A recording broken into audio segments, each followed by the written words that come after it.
Et nous sommes de retour au plateau pour la suite de cette émission. Nous abordons notre troisième sujet. Nous parlons à présent du Burkina. La justice confirme l'extradition de Damiba par le Togo. Le ministre de la Justice du Burkina Faso, à travers un communiqué relatif à cette extradition, s'est prononcé ce 20 janvier, donc au lendemain du communiqué sorti par le Togo, confirmant justement l'extradition de Paul-Henri Sandaogo Damiba au Burkina Faso.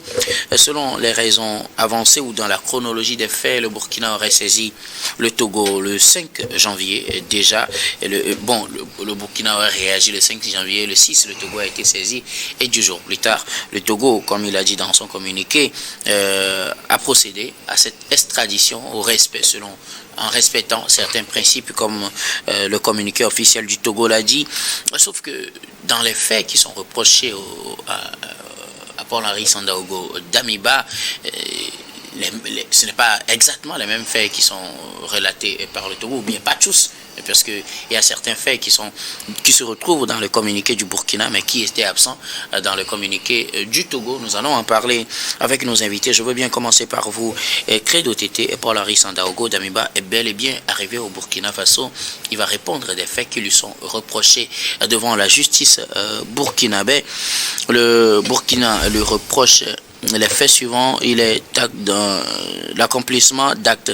accusé d'accomplissement d'actes préparatoires, d'une atteinte à la sûreté et à la sécurité de l'État, de détournement de deniers publics. Donc les deux premiers, accomplissement d'actes préparatoires d'une atteinte à la sûreté et à la sécurité de l'État, ne figuraient pas dans les motifs envoyés par le Togo justement pour l'extrader.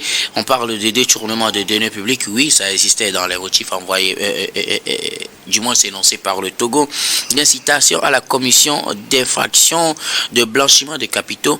Donc voilà les actions requises, ou bien les chefs d'accusation requises contre lui. Le Burkina, dans son communiqué, a évoqué plusieurs articles de différentes dispositions qui permettent justement de réclamer son extradition afin qu'il puisse faire face à la justice. Nous en parlons avec nos invités. Je veux bien commencer par vous, Credo Tété, pour vos analyses. Oui, c'est vrai. Au début, on avait comme des rumeurs l'affaire de l'extradition du lieutenant-colonel Paul-Henri Damiba. Donc ça a été confirmé premièrement par le Togo du côté du ministère de la Justice, et après dans un communiqué en date de ce jour, donc je crois, en date du 20 janvier précisément hier, le ministre de la Justice du Burkina Faso a sorti un communiqué relatif à l'extradition avec des précisions. Et parmi ces précisions, c'est vrai, si nous prenons connaissance du communiqué du ministère togolais de la Justice, et si nous comparons les deux communiqués, donc le côté atteinte à la sûreté de l'État ne figurait pas dans l'exposé des motifs dans le communiqué du Togo. Mais moi, ce n'est pas encore une situation qui soit vraiment alarmiste, parce que je suppose que lorsque une demande d'extradition a été formulée, sûrement que cette demande d'extradition, les mobiles ou bien les faits reprochés, les chefs d'accusation, le Togo n'avait pas à retoucher, ou bien le Togo ne pouvait pas, ne peut même pas retoucher. Donc le Togo ne ferait que analyser la situation par rapport aux faits qui seraient reprochés à la personne. Maintenant, le Togo a sorti son communiqué quand? Donc je crois que c'est hier, et c'est avant-hier que le Togo, le 19, a sorti son communiqué.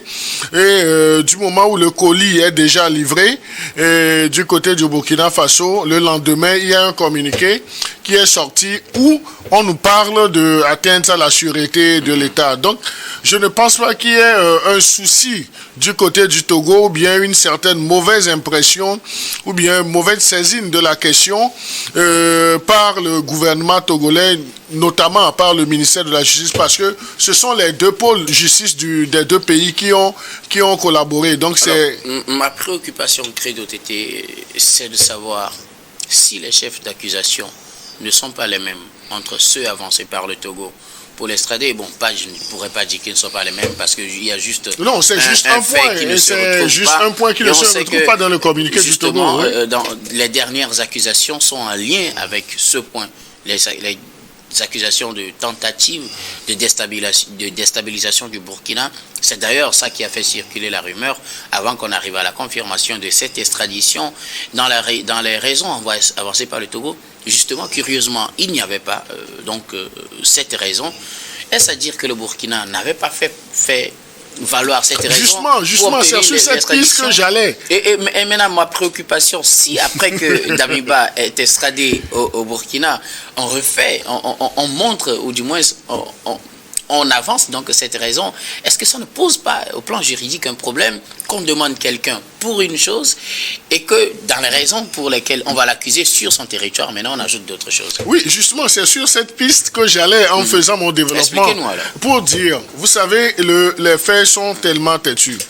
La justice togolaise a été saisie avec, disons, une demande formelle. Et dans cette demande, pour les procédures d'extradition, il y a toujours les chefs d'accusation.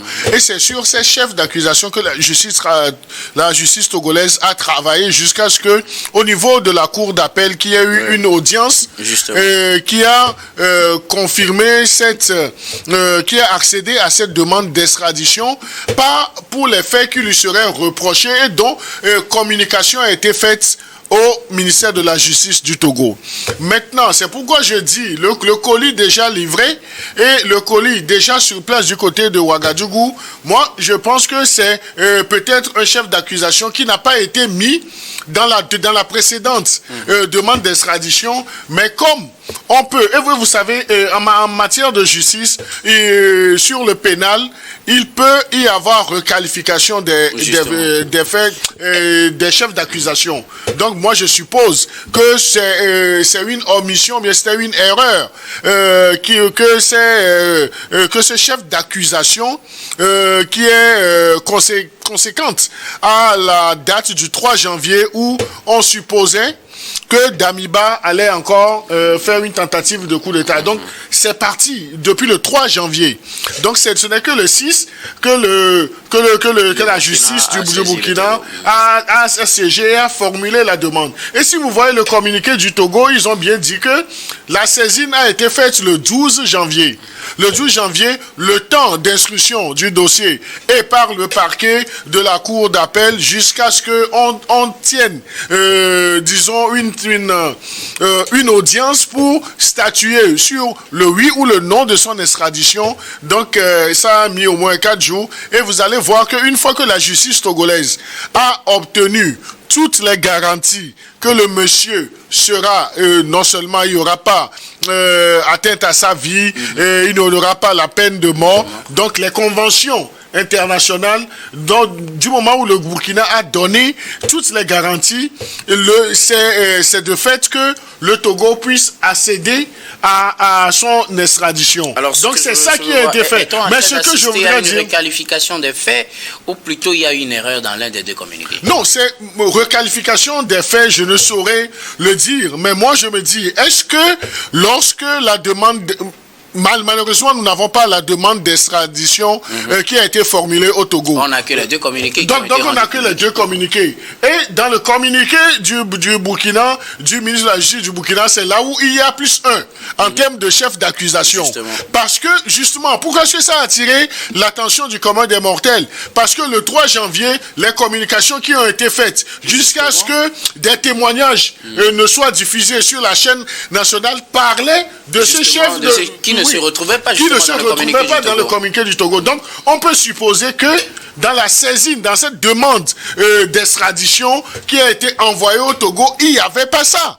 Il n'y avait pas ça. Mais maintenant, subtilement, est-ce qu'ils n'ont pas, du côté du ministère de la Justice du Burkina, rajouté ce point-là en requalifiant, en cachant un peu la requalification des chefs d'accusation?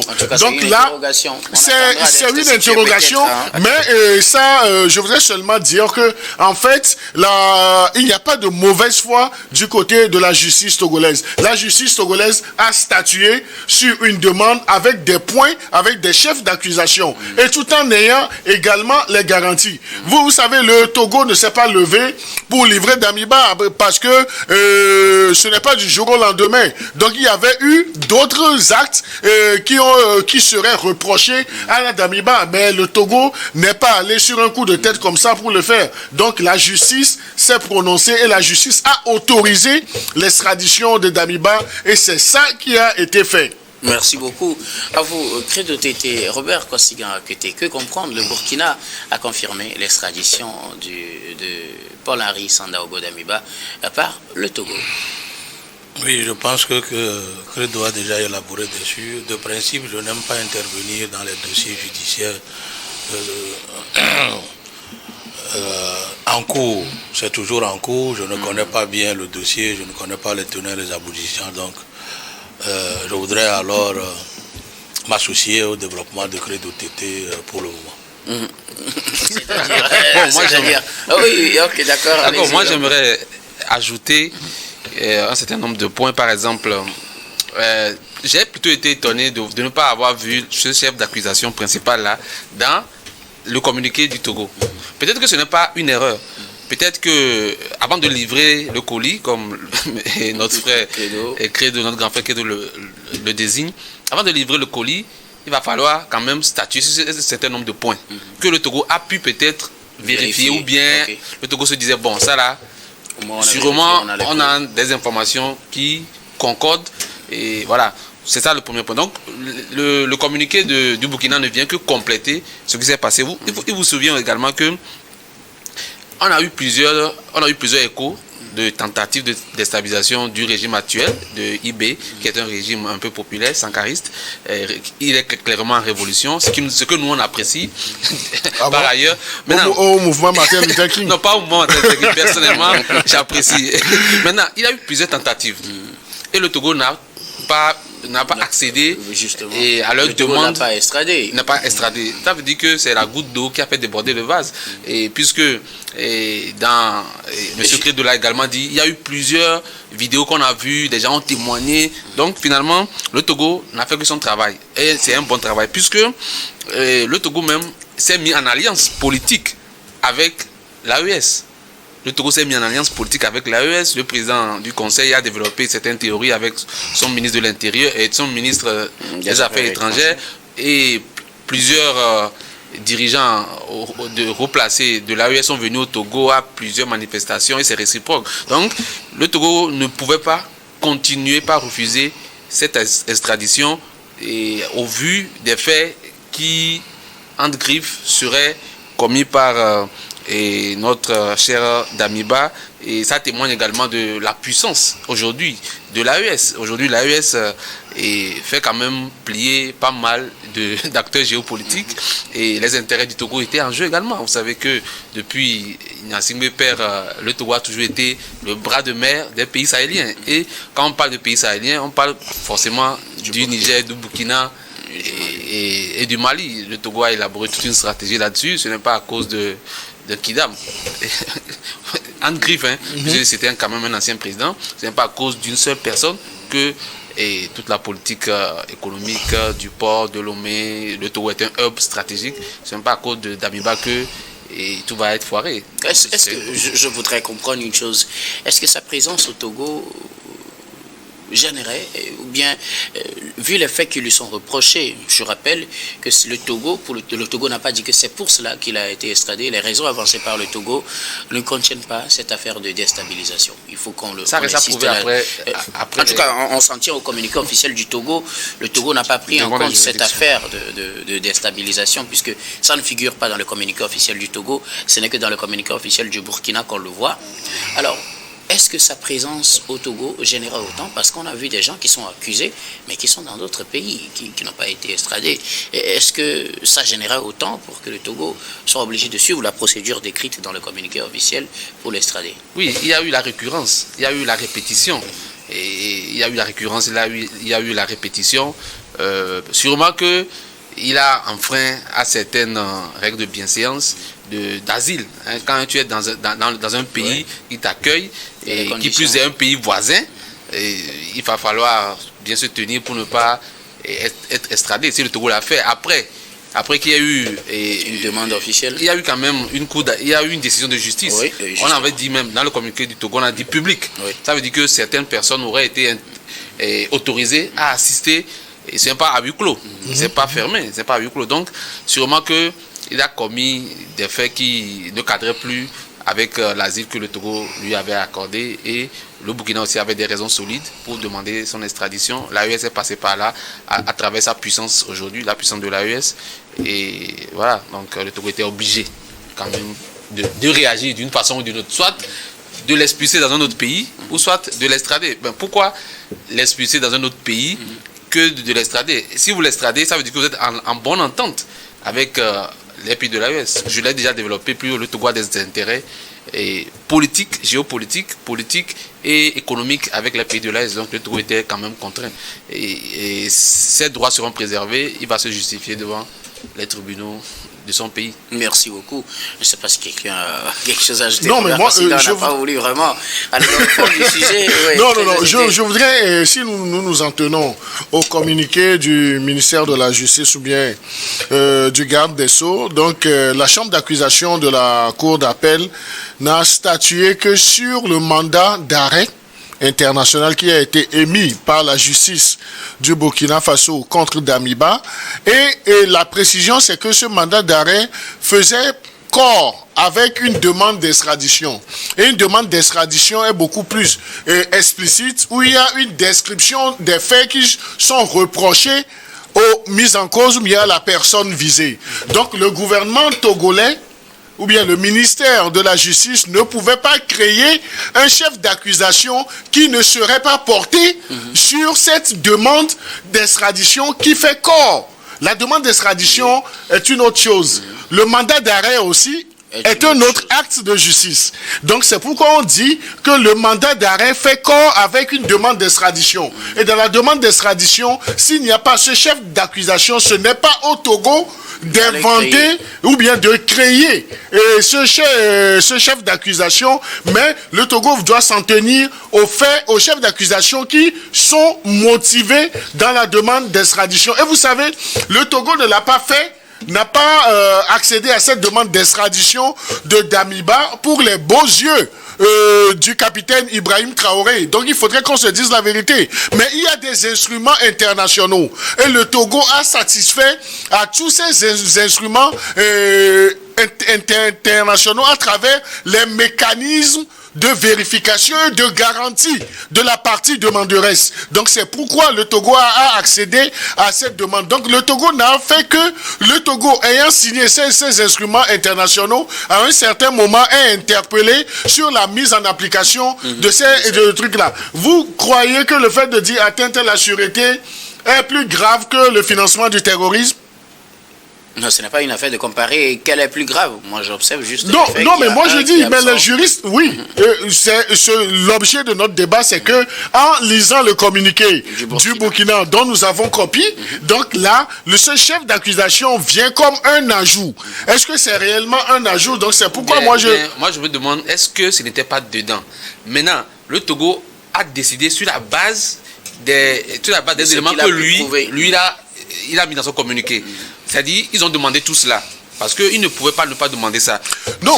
Si on suit les chaînes burkinabées, on sait que ce chef d'accusation-là devait figurer, c'est normal. Peut-être que le Togo, en étudiant la chose, s'est rendu compte que, bon, moi, sur le point 1, 2, 3, 4, sur 3 points sur 5, moi j'estime que je peux le libérer. Donc le Togo a juste... Non, mais moi je ne peux pas m'inscrire dans cette logique-là. Une petite pause. Mais avec la promesse qu'on va revenir sur ce sujet. Le sujet suivant est en lien toujours avec cela. Nous allons marquer la pause, puis on reviendra tout à l'heure pour la dernière partie de cette émission.